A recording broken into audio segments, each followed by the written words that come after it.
assumed. "But the yoga class does give us access to the hot tub and sauna," Paula said. "That's more like it," I said, jumping to my feet. Paula grabbed my arm. "Not so fast. We have to finish the class." "You can finish," I whispered. "I'll wait for you in the hot tub." "No!" Paula moaned in a melodramatic tone that caused the instructor to glance in our direction. I hid my face from the Amazonian woman so as not to encounter her wrath, but I'm pretty sure she told me to shush. "Fine," I whispered to Paula. "I'll sit here and breathe." "Shush," I heard again, but this time it was from the young woman in front of me. "You'll understand someday, sweetheart," I thought to myself as I examined the pretty young woman in leopard print yoga pants performing a nearly perfect split. I got the impression that some people actually find yoga relaxing. I certainly was not one of those people. When at last the instructor rang the little dismissal chime, I felt like I was minutes away from collapsing. My legs trembled as I stood and gathered up the yoga mat. "Hot tub," I groaned, and Paula giggled at me. "Yes, hot tub," she agreed. "Remember to drink lots of water," the instructor called out. "Clean out those toxins." "I'd like to drink something else," I joked to Paula as we slipped out of the yoga studio and headed down the hallway. I was delighted to return my rented yoga mat to the woman working the counter. The woman smiled brightly at us. "I hope you ladies enjoyed Miss Yancey's lesson." I didn't have the heart to tell her that I'd hated it, so I did the next best thing and let Paula answer her. Paula returned the woman's smile and said, "It was a blast. I feel refreshed, exhilarated really." I held back a snort. "We'd like to check out the hot tub and sauna. Could you point us in the right direction?" I asked. The woman pointed her finger to the other side of the lobby, right through those double doors, but you ladies will have to wait a few minutes. The floors were just cleaned, and until our janitorial staff gives a thumbs up, I'll have to ask you to wait in the lobby. Just my luck.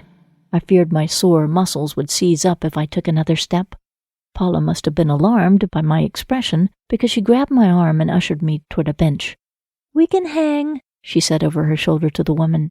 I collapsed onto the leather sofa in the lobby. "I think I hate you," I said to Paula, and she laughed at me. "You're telling me that the yoga didn't relax you even a tiny bit?" she asked. "No," I said defiantly. "In fact, my neck is tighter than before." Paula flexed her feet and stretched her calves. "That's a shame. I feel great. I needed this." "I need that hot tub or a drink." Paula gave me a friendly nudge. "It's like I always say, I can't take you anywhere." I giggled. "Sorry, I don't mean to complain so much. It's really nice to get out of the house for a bit and have an adult conversation." Paula nodded. "I know. There's only so much Cartoon Network I can take." I laughed. "You know, darling, the TV does not substitute as a babysitter." "Believe me, Danny doesn't let me forget it. All he wants to do is play. But I'm nursing a newborn. Seems like every minute of the day. How am I supposed to get on all fours and play trains or superhero?" "You don't need to play superhero. You are a superhero," I said with a wink.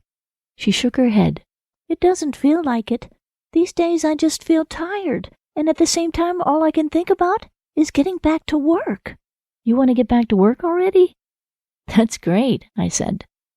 After giving birth to Laurie, I'd done everything imaginable to keep from returning to the office and leaving Laurie in daycare. But thanks to my efforts and some very chance encounters, I'd ended up with the best work-from-home job I could ever wish for.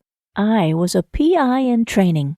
Paula ran her own company as an interior designer, and I knew she loved her work every bit as much as I loved mine.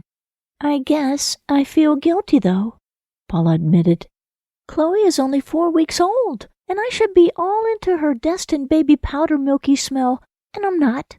I'm wondering how quickly I can potty train her and when I can land my next client." "Got any leads?" I asked.